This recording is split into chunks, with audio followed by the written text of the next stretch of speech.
بسم اللہ الرحمن الرحیم۔ سامعین کرام، آپ سن رہے ہیں انسپیکٹر احمد یار خان سیریز کے سلسلے کی ایک اردو کہانی سہنی دھرتی اللہ رکھے۔ یہ اس سلسلے کی پہلی قسط ہے۔ مجھے امید ہے آپ کو میری یہ کاوش پسند آئے گی۔ چور چوری چھوڑ دیتا ہے لیکن ہیرا پھیری سے باز نہیں آتا۔ یہی حال تھانے داروں کا ہے۔ گورنمنٹ تھانے دار کی وردی اتار کر اسے پینشن پر بھیج دیتی ہے، پھر بھی تھانے داری سے باز نہیں آتا۔ میں نے شاید یہ بات پہلے بھی ایک کہانی میں کہی تھی۔ وہ کہانی اس کہانی سے مختلف تھی جو میں آپ کو سنانے لگا ہوں۔ وہ بھی ایک تفتیشی کہانی تھی جس کی تفتیش میں مدد اور رہنمائی کے لیے متعلقہ تھانے دار نے مجھے بھی شامل کر لیا تھا۔ میں اس وقت پینشن پر گھر آ چکا تھا۔ اب جو کہانی سنانے لگا ہوں یہ بھی پینشن کے بعد کی واردات ہے اور یہ سن 1972 کے آخر کا واقعہ ہے۔ اس وقت اس علاقے کا جو تھانے دار تھا وہ میرے ایک بڑے پرانے دوست کا بیٹا ہے۔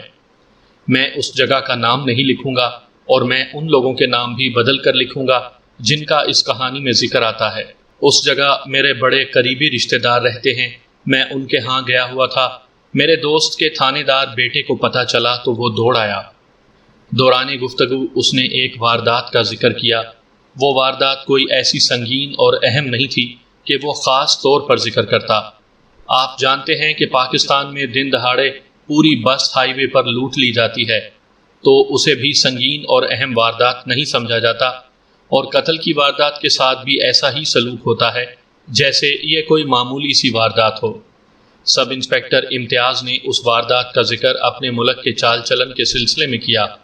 واردات یہ تھی کہ ایک غیر شادی شدہ نوجوان لڑکی لاپتہ ہو گئی تھی۔ قرائن ایسے تھے جس سے صاف ظاہر ہوتا تھا کہ لڑکی خود گئی ہے۔ زبردستی اغوا کا کوئی ثبوت نہیں تھا۔ یہ پیش نظر رکھیں کہ یہ ایک بڑے گاؤں کی واردات ہے۔ انکل، میرے دوست کے تھانے دار بیٹے امتیاز نے کہا۔ تاجے پتر، میں نے اسے آگے سے بولنے نہ دیا اور پوچھا، کتنی جماعتیں پڑھ کر پولیس میں بھرتی ہوئے تھے؟ 4th ایئر چھوڑ کر میں ڈائریکٹ ASI بھرتی ہوا تھا، اس نے جواب دیا۔ فرض کر لو تم 4 جماعتیں پڑھ کر بھرتی ہوئے تھے، میں نے کہا۔ وہ کیوں انکل؟ وہ اس لیے کہ تم پھر مجھے انکل نہیں چچا تایا کہو گے، میں نے اسے کہا۔ اس نے اتنی زور سے کہا لگایا جیسے میں نے اس کی جیب میں 100 کے 2-3 نوٹ ڈال دیے ہوں۔ عام طور پر تھانے داروں کا کہا اسی وقت دھماکے کی طرح نکلتا ہے جب کوئی ملزم ان کی جیب میں 100 کے نوٹوں کی گدگدی کرتا ہے۔ میں ٹھیک کہہ رہا ہوں تاجے پتر، میں نے پینشنی تھانے داروں کی طرح مسکراتے ہوئے کہا۔ تم جب مجھے انکل کہتے ہو اور میں اس کے جواب میں جی یا ہاں کہتا ہوں تو میں ایسے محسوس کرتا ہوں جیسے ہم دونوں ایک دوسرے سے فراڈ کر رہے ہیں۔ اچھا چاچا جی، اچھا، اس نے کہا۔ میں سمجھتا تھا کہ انکل کہنے سے زیادہ عزت افزائی ہوتی ہے۔ تم پاکستان میں پیدا ہوئے ہو، میں نے کہا۔ تم نے وہ انگریز نہیں دیکھے جن کی ہم نوکری کرتے رہے ہیں۔ ہم ہی جانتے ہیں کہ وہ ہماری کتنی اور کس طرح عزت افزائی کیا کرتے تھے۔ ہماری بدقسمتی کہ انگریز تو یہاں سے چلے گئے ہیں لیکن اپنے انکل یہیں چھوڑ گئے ہیں۔ اس نے ایک اور کہا لگایا جو بالکل پاکستانی تھانے داروں جیسا تھا۔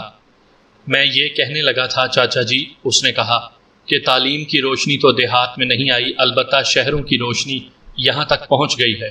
روشنی سے میرا مطلب بجلی کی روشنی نہیں۔ یہ جو آپ کھمبے لگے ہوئے دیکھتے ہیں یہ صرف ان تاروں کو باندھنے کے لیے لگائے گئے ہیں۔ ابھی وابڈا نے اس طرف کرنٹ نہیں چھوڑی۔ دیہات میں بھی لڑکیوں نے شہریوں جیسی حرکتیں شروع کر دی ہیں۔ مثلا اسی لڑکی کو لے لیں۔ اس کے لواحقین کہتے ہیں کہ بڑی شریف لڑکی ہے۔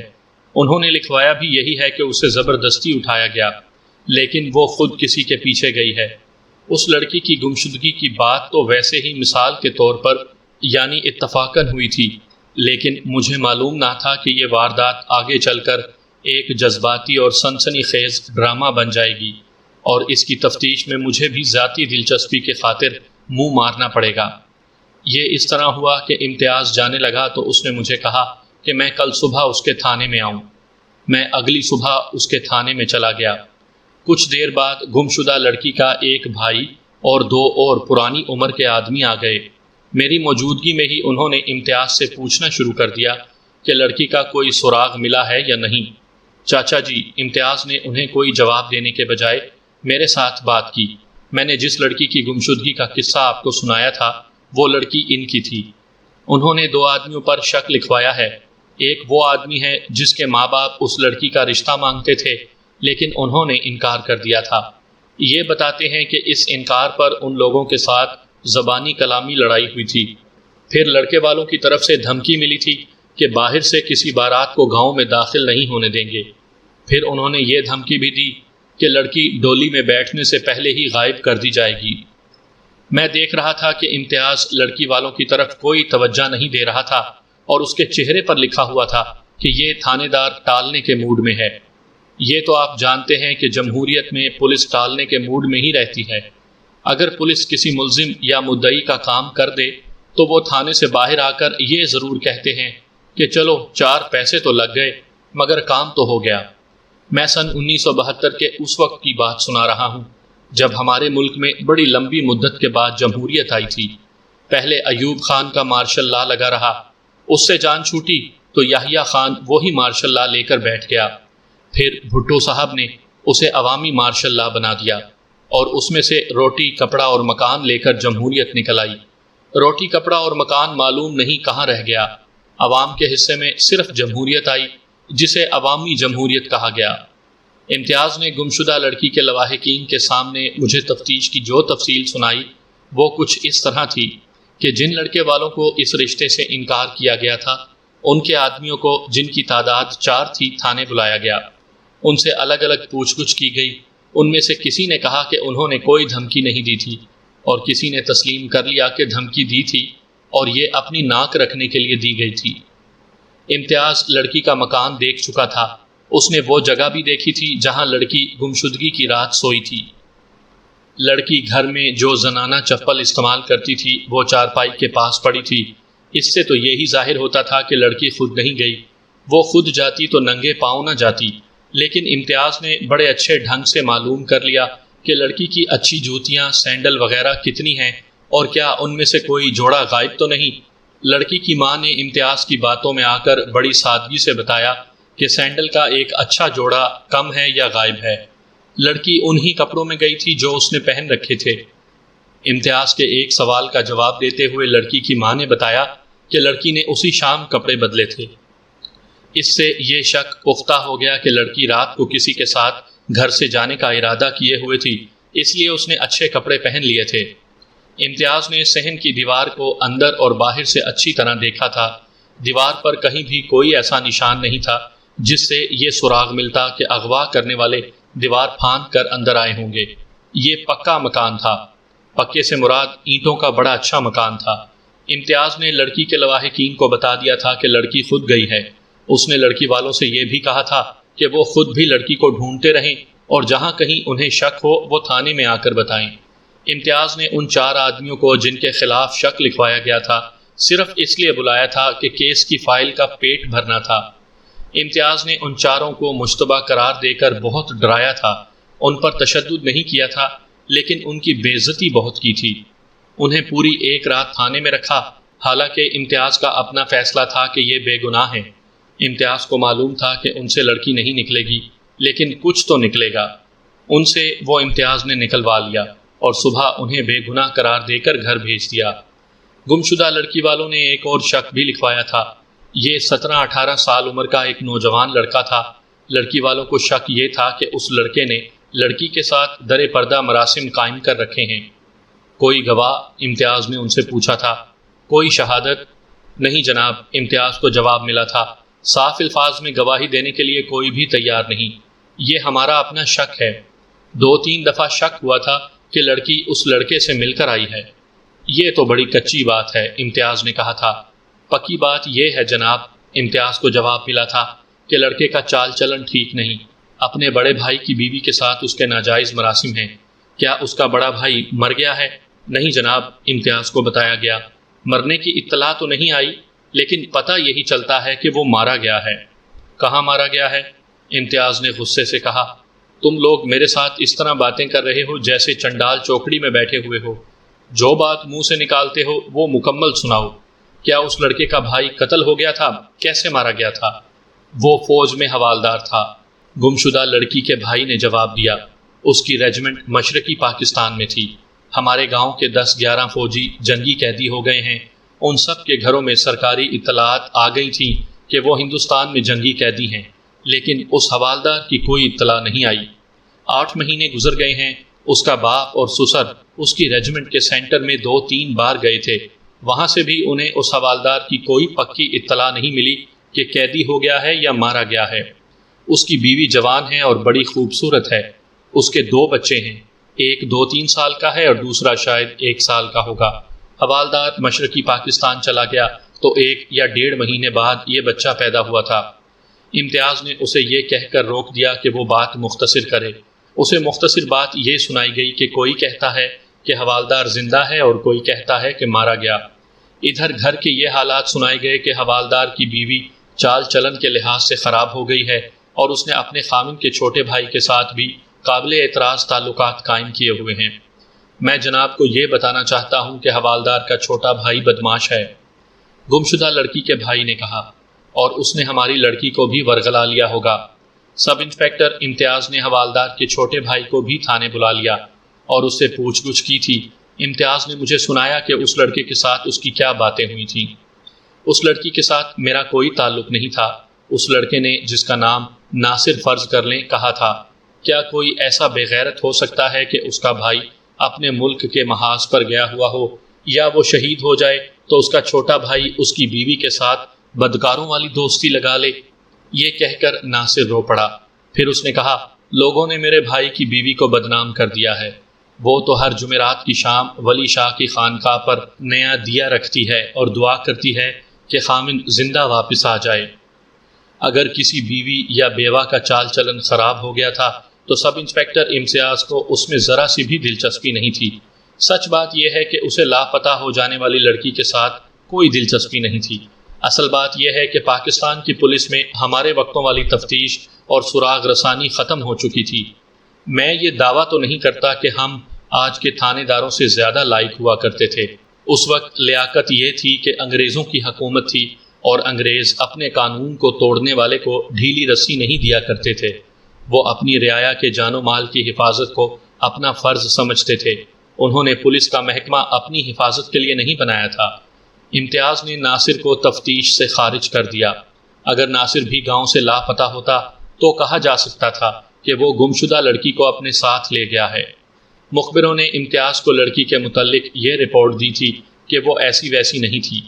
امتیاز نے گمشدہ لڑکی کے لواحقین کو بڑی استادی سے ٹالا اور میرے ساتھ گپ شپ لگانے لگا۔ میں نے تھانے میں بہت سا وقت گزارا اور میزبانوں کے گھر چلا گیا۔ میزبانوں کی ضد تھی کہ میں کچھ دن ان کے ہاں گزاروں۔ میں نے ان کی ضد مان لی۔ بڑھاپے میں یوں ہی ہوتا ہے کہ آدمی جہاں ڈھیر ہو گیا وہاں سے مشکل سے ہی اٹھتا ہے۔ 3 دن گزر گئے۔ امتیاز مجھے ملنے آیا۔ وہ مجھے کھانے پر مدعو کرنے آیا تھا۔ کھانے پر 2 روز بعد جانا تھا۔ 2 روز بعد میں شام سے کچھ وقت پہلے اس کے گھر چلا گیا۔ معلوم ہوا کہ وہ کسی جگہ چھاپا مارنے کے لیے گیا ہوا ہے۔ اس کی بیوی اپنی بیٹیوں جیسی ہے۔ اس نے مجھے بٹھا لیا۔ وہ کھانا پکانے میں لگی ہوئی تھی۔ میں اس کے بچوں کے ساتھ کھیلتا رہا۔ امتیاز رات 8:30 بجے کے بعد آیا۔ چاچا جی، اس نے خبر سنائی، وہ گمشدہ لڑکی برآمد ہو گئی ہے۔ کیا تم اس کی برآمدگی کے لیے چھاپا مارنے گئے تھے؟ میں نے پوچھا۔ نہیں جی، امتیاز نے بے رخی سے جواب دیا۔ وہ میری کیا لگتی ہے کہ میں اس کے لیے چھاپا مارتا پھروں؟ پھر وہ کہاں سے برآمد ہوئی؟ کچھ دن گزرے، ڈکیتی کی ایک واردات ہو گئی تھی، امتیاز نے کہا۔ وارداتیں تو ہوتی ہی رہتی ہیں، لیکن اس واردات کے ملزموں کی نشاندہی ہو گئی تھی۔ نشاندہی کرنے والے انہی ملزموں کے ساتھی تھے۔ ان کے درمیان مال کی تقسیم پر جھگڑا ہو گیا تھا۔ یہ تو ان لوگوں میں ہوتا ہی ہے اور آپس میں تصفیہ بھی کر لیتے ہیں، لیکن انہوں نے ایک لڑکی بھی اڑائی تھی۔ مخبروں نے یہ بتایا کہ جھگڑا اس لڑکی کی ملکیت پر ہوا تھا۔ جس آدمی نے زیادہ شور شرابہ کیا تھا اسے ملزموں نے خوب پھینٹی لگائی۔ مخبر نے پھینٹی کھا کر یہ ظاہر کیا کہ وہ دب گیا ہے اور ڈر بھی گیا ہے، لیکن وہ اپنے ایک دوست کو ساتھ لے کر میرے پاس آ گیا۔ انہوں نے بتایا کہ فلاں ڈکیتی کی واردات انہوں نے کی تھی اور ان کے قبضے میں ایک مغویہ لڑکی بھی ہے۔ میں نے فوراً چھاپا مارا۔ ڈکیتی کا مال برآمد ہو گیا اور وہاں سے 19-20 سال کی ایک لڑکی بھی ملی۔ بہت خوبصورت لڑکی ہے۔ وہ ملزم بھی وہاں موجود تھے، انہیں بھی پکڑا۔ مزید ایک ٹی وی سیٹ بھی برآمد ہوا جو انہوں نے شہر سے چوری کیا تھا۔ امتیاز نے اس لڑکی کو الگ کر کے پوچھا کہ وہ کہاں کی رہنے والی ہے، تو اس نے گمشدہ لڑکی والا گاؤں بتایا۔ تھانہ اسی گاؤں میں تھا۔ نام پوچھا تو اس نے شمیم بتایا۔ گمشدہ لڑکی کا یہی نام تھا، اس کی ولدیت بھی وہی نکلی۔ اس نے اپنے بھائی کا نام بھی بتایا۔ امتیاز بہت حیران ہوا کہ یہ واقعی اغوا کی واردات تھی۔ وہ تو کہتا تھا کہ لڑکی خود گئی ہے۔ امتیاز نے اس سے پوچھا کہ اسے کس طرح اغوا کیا گیا تھا۔ یہ مجھے زبردستی اٹھا کر لے آئے تھے، شمیم نے جواب دیا۔ میں رات کو پیشاب کے لیے باہر نکلی تو پیچھے سے میرے اوپر ایک کھیس آ پڑا اور ایک آدمی نے میرے منہ پر ہاتھ رکھا اور دوسرے آدمی نے مجھے اٹھا لیا۔ یہ مجھے یہاں لے آئے اور انہوں نے مجھے بہت زیادہ خراب کیا۔ اتنا سا بیان دے کر شمیم نے جو رونا شروع کیا تو بالکل ہی بے قابو ہو گئی۔ اس لڑکی کی حالت بتا رہی تھی کہ اتنے سارے دن 2-3 آدمیوں کے ہاتھوں میں تشدد کا نشانہ بنی رہی ہے۔ امتیاز نے ملزموں کے بیان وہی نہ لیے، لڑکی اور مال کی برآمدگی کی کاغذی کارروائی مکمل کر کے انہیں تھانے میں لے آیا۔ انہیں تھانے میں چھوڑ کر گھر آ گیا کیونکہ اسے خیال تھا کہ میں کھانے پر انتظار کر رہا ہوں گا۔ پھر جلدی کر تاجے پتر، میں نے کہا، جلدی جلدی کھانا کھا اور تفتیش رات ہی کو مکمل کر لے۔ چل، میں بھی تیرے ساتھ چلتا ہوں۔ جانے دو چاچا جی، اس نے بڑی بے نیازی سے کہا۔ جلدی کیا ہے، کل دیکھی جائے گی۔ کل کوئی اور کام نہ ہوا تو انہی سے اقبال جرم کروا لیں گے۔ میرے دماغ پر اپنا دور سوار تھا، جب تفتیشی افسر 1 منٹ بھی ضائع نہیں کیا کرتے تھے۔ میں نے اسے رات کو ہی تفتیش مکمل کرنے کے لیے تیار کر لیا۔ مجھے اس واردات اور اس لڑکی اور برآمد شدہ مال کے ساتھ تو کوئی دلچسپی نہیں تھی۔ میری دلچسپی یہ تھی کہ میرے دماغ میں تفتیش کا کیڑا جاگ اٹھا تھا۔ میرے دل میں آئی تھی کہ رات تفتیش میں گزاری جائے۔ یہ تو میں نے پہلے ہی کہہ دیا تھا کہ تھانے دار وردی اتار کر اور پینشن لے کر گھر آ جاتا ہے، لیکن تھانے داری سے باز نہیں آتا۔ ہمارے وقتوں کی تھانے داری کچھ اور ہوتی تھی۔ اس بڑھاپے میں بھی میرے دماغ سے تفتیشی افسر نہیں نکلا تھا۔ امتیاز نہیں مان رہا تھا۔ وہ حیران ہو رہا تھا کہ میں اسے رات کو ہی تفتیش ختم کرنے کی کہہ رہا ہوں۔ اس کے دماغ میں پاکستان کی تھانے داری تھی۔ میں اسے کھانے کے بعد تھانے میں لے ہی گیا۔ سب سے پہلے شمیم کے وارثوں کو شناخت کے لیے بلایا۔ اس کے باپ اور بھائی کو یقیناً معلوم تھا کہ لڑکی خود گئی تھی۔ میں نے یہ اندازہ اس طرح کیا کہ وہ لڑکی سے بے رخی سے ملے۔ امتیاز نے انہیں بتایا کہ وہ باہر انتظار کریں یا گھر چلے جائیں، کیونکہ ابھی لڑکی اور ملزموں کے بیانات ہونے تھے اور اس میں پوری رات گزرنی تھی۔ شمیم نے میری موجودگی میں بھی وہی بیان دیا کہ اسے ان آدمیوں نے باہر سے اٹھایا تھا۔ اس کے بیان کے بعد اسے تھانے کے ایک کمرے میں بستر پر لٹا دیا گیا اور اسے تسلی دی گئی کہ وہ آرام سے سو جائے۔ کل اسے اس کے وارثوں کے حوالے کر دیا جائے گا۔ جن 2 ملزموں کو پکڑ کر لائے تھے وہ ہسٹری شیٹر تھے۔ چوری ڈکیتی وغیرہ ان کا پیشہ تھا۔ ان میں سے ایک کو بلایا اور امتیاز نے اسے کہا کہ وہ اقبالی بیان دے دے۔ جناب کے اپنے اختیار میں ہے، ملزم نے التجا کے لہجے میں کہا۔ مال آپ کو مل گیا ہے، حکم کریں، ہم حاضر ہیں۔ حضور جو زبان سے کہیں گے ہم صبح ہونے سے پہلے پیش کر دیں گے۔ آپ کے ساتھ تو ہمارا بڑا پرانا تعلق ہے۔ امتیاز نے میری طرف دیکھا اور میں نے اسے دیکھا۔ میں نے اس کے چہرے پر مایوسی سی دیکھی، جیسے وہ میری موجودگی کو پسند نہیں کر رہا۔ نہیں بھائی، امتیاز نے ملزم سے کہا، صرف ڈکیتی کی واردات ہوتی تو کچھ گول مال ہو سکتا تھا، لیکن لڑکی کی برآمدگی پر میں کیسے پردہ ڈال سکتا ہوں؟ یہ جن کی بیٹی ہے وہ اوپر تک پہنچیں گے۔ تم اقبالی بیان دے دو، اس کے بعد دیکھیں گے۔ ایک عرض کرتا ہوں حضور، ملزم نے ہلکی سی مسکراہٹ سے کہا، یہ خیال بھی رکھنا کہ اوپر والوں کے ساتھ ہماری بھی کچھ رشتہ داری ہے۔ اب جو پارٹی حکومت کرنے کے لیے آئی ہے اس کی ہم نے بہت خدمت کی ہے۔ ہم نے بھی کسی شیخی میں ڈکیتی کا مال ابھی تک اپنے گھر میں رکھا ہوا تھا۔ سب انسپیکٹر امتیاز نے ایک بار پھر میری طرف دیکھا اور مسکرایا۔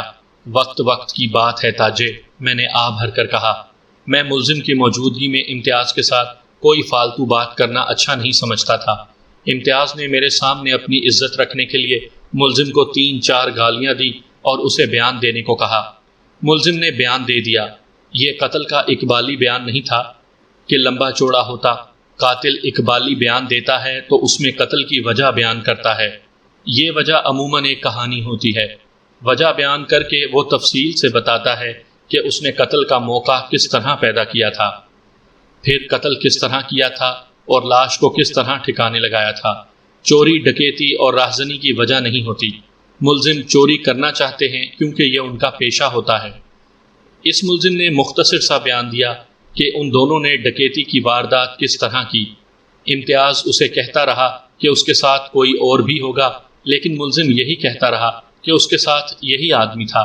شمیم کے اغوا کا بیان دیتے ہوئے اس نے ایک اور جگہ بتائی جہاں سے انہوں نے اسے اٹھایا تھا۔ وہ جگہ اس گاؤں سے 1 میل دور تھی۔ ظاہر ہے شمیم پیشاب کرنے کے لیے اتنی دور تو نہیں گئی ہوگی۔ تم نے یہ مان لیا کہ تم نے لڑکی کو اغوا کیا ہے، امتیاز نے کہا۔ پھر یہ جھوٹ کیوں بولتے ہو کہ تم نے اسے اس گاؤں سے نہیں اٹھایا تھا؟ آپ مانتے کیوں نہیں سرکار؟ ملزم نے کہا۔ یہ لڑکی اکیلی تھی، میں اپنے اس ساتھی کے ساتھ جو میرے ساتھ پکڑا گیا ہے اپنے گاؤں کو پیدل جا رہا تھا۔ اس لڑکی کو اکیلے دیکھ کر روک لیا اور پوچھا کہ وہ کون ہے اور کہاں جا رہی ہے۔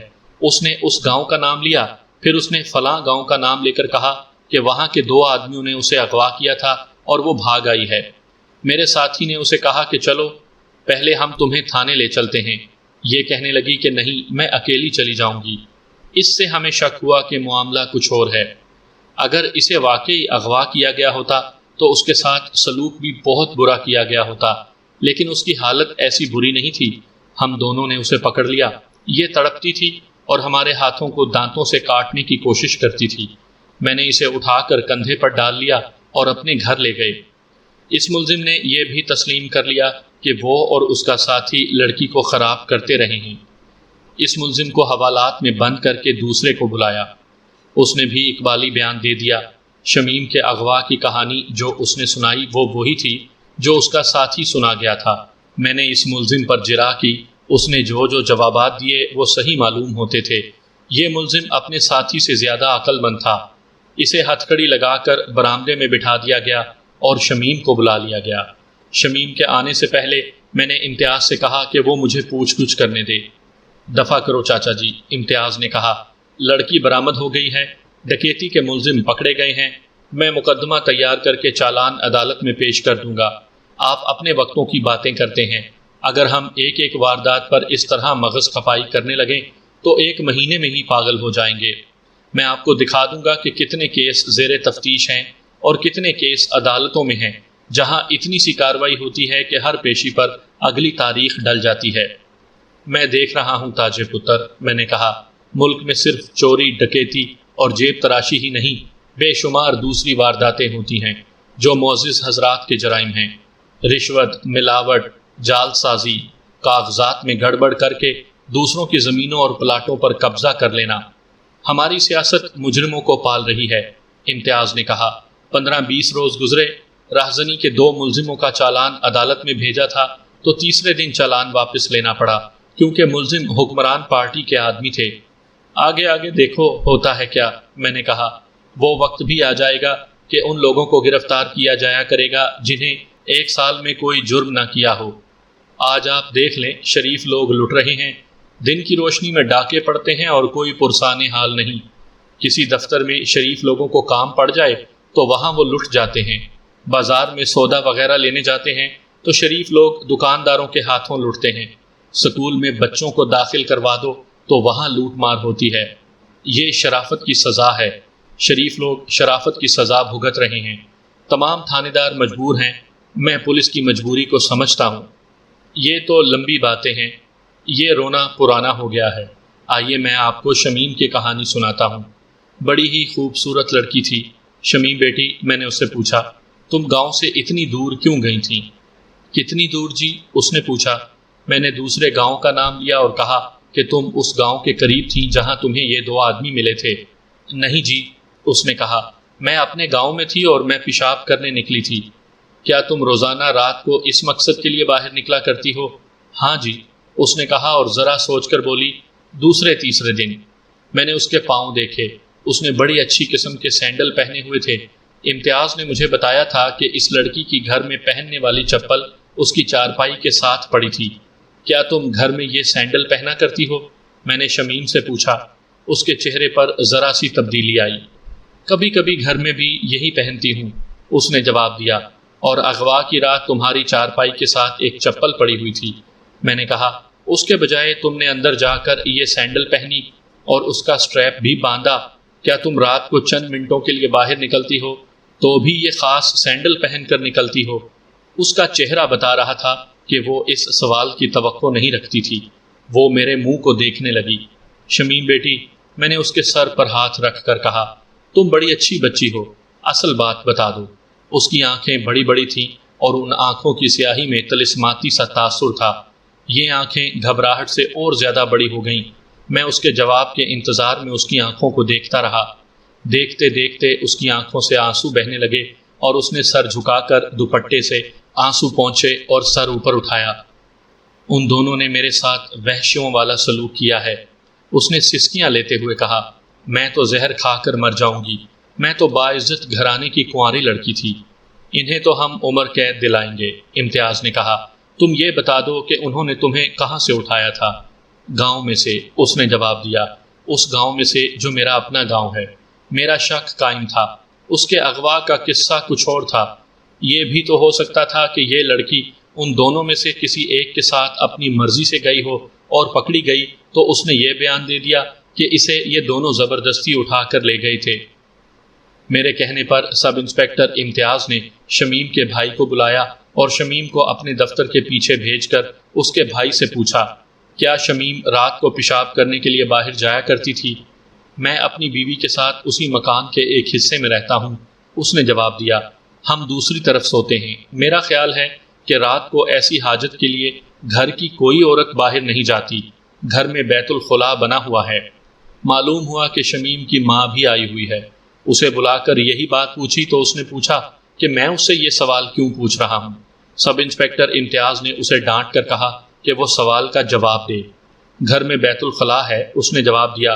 میں اتنا ہی معلوم کرنا چاہتا تھا۔ رات کا 1 بج رہا تھا، امتیاز جمائیاں لے رہا تھا۔ میں نے امتیاز سے کہا کہ وہ ان سب کو تھانے میں بیٹھا رہنے دے اور جا کر سو جائے۔ میں مہمان تو کسی اور کا تھا، لیکن آدھی رات کے بعد میزبانوں کے گھر جانا مناسب نہیں تھا۔ امتیاز نے بھی کہا کہ میں اسی کے ساتھ چلوں۔ ہم جا کر سو گئے اور امتیاز کو میں نے فجر کی اذان سے کچھ دیر پہلے جگا لیا۔ اسے بتایا کہ آج کیا کرنا ہے۔ اب میں نے دیکھا کہ وہ اس کیس میں دلچسپی لے رہا تھا۔ ناشتہ کر کے ہم تھانے چلے گئے۔ شمیم کو ساتھ لیا اور اسے کہا کہ وہ ہمیں اس جگہ لے چلے جہاں سے اسے ان 2 آدمیوں نے اٹھایا تھا۔ تھانہ گاؤں سے ذرا باہر تھا۔ شمیم ہمارے آگے آگے چل پڑی اور گاؤں میں داخل ہوئی۔ وہ اپنے گھر کے سامنے رکی۔ امتیاز نے مجھے بتایا کہ یہ ان لوگوں کا گھر ہے۔ میں پہلے بتا چکا ہوں کہ یہ پکا مکان تھا، جس سے ظاہر ہوتا تھا کہ یہ خوشحال زمیندار ہیں۔ ان کی ذات بھی بڑی تھی۔ لڑکی اپنے گھر سے آگے چلی گئی اور ایک جگہ رک کر اس نے بتایا کہ وہ اس جگہ پہنچی تو پیچھے سے اس پر کھیس پھینکا گیا، پھر اسے اٹھا کر لے گئے۔ تم نے کہاں تک جانا تھا؟ میں نے پوچھا۔ وہ جگہ دکھا دو۔ وہ آگے جا کر اس گلی سے مڑی اور ساتھ گلی میں چلی گئی۔ یہ گلی آگے جا کر ایک کھیت میں ختم ہوتی تھی۔ شمیم وہاں جا کر رک گئی اور بتایا کہ وہ اس کھیت میں آنا چاہتی تھی۔ میرا خیال ہے ملزموں نے تمہیں اٹھایا اور اسی راستے سے گاؤں سے نکلے تھے، میں نے کہا۔ ہاں جی، اس نے کہا، وہ اسی طرف سے گاؤں سے نکلے تھے۔ تاجے پتر، میں نے امتیاز سے کہا، لڑکی جھوٹ بول رہی ہے، اسے تھانے میں بھیج دے اور دونوں ملزموں میں سے کسی ایک کو یہاں بلا لے۔ لڑکی کو ہیڈ کانسٹیبل اپنے ساتھ لے گیا۔ کچھ وقت بعد ایک ملزم ہتھکڑیوں میں بندھا ہوا آ گیا۔ امتیاز نے اسے کہا کہ وہ ہمیں اس جگہ لے چلے جہاں سے انہوں نے لڑکی کو اٹھایا تھا۔ وہ اس کانسٹیبل کے ساتھ آگے آگے چل پڑا جس نے اس کی ہتھکڑی پکڑی ہوئی تھی۔ گاؤں سے نکل کر ہم کھیتوں میں سے گزرے اور ایک پگڈنڈی پر ہو گئے۔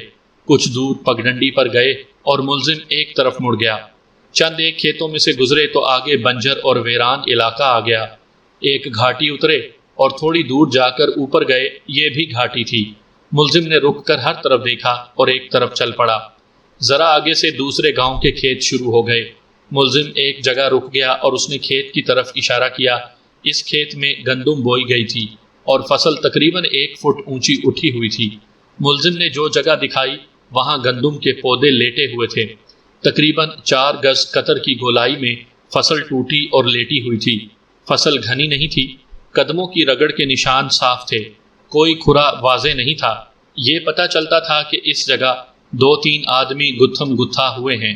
میں نے جھک کر اس جگہ کو غور سے دیکھنا شروع کیا تو مجھے وہ چیز مل گئی جو کسی عورت کے ساتھ دھینگا مشتی کرنے سے جائے واردات پر رہ جاتی ہے۔ یہ چوڑیوں کے ٹکڑے تھے۔ میں جب لڑکی سے پوچھ گچھ کر رہا تھا تو میں نے خاص طور پر لڑکی کی کلائیاں دیکھی تھیں۔ اس کی کلائیوں میں چوڑیاں تھیں۔ یہ انہی میں سے 2-3 چوڑیوں کے ٹکڑے تھے۔ میں نے یہ ٹکڑے امتیاز کو دے دیے۔ اب بتاؤ، میں نے ملزم سے پوچھا، تم کس راستے سے لڑکی کو لے کر گئے تھے؟ یہاں سے میں نے لڑکی کو کندھے پر اٹھایا تھا۔ اس نے جواب دیا، یہ فصل آپ نے دیکھی ہے، لڑکی ہمارے ہاتھوں سے نکل کر کھیت میں چلی گئی تھی اور ہم دونوں نے بڑی مشکل سے اس کو قابو میں کیا تھا۔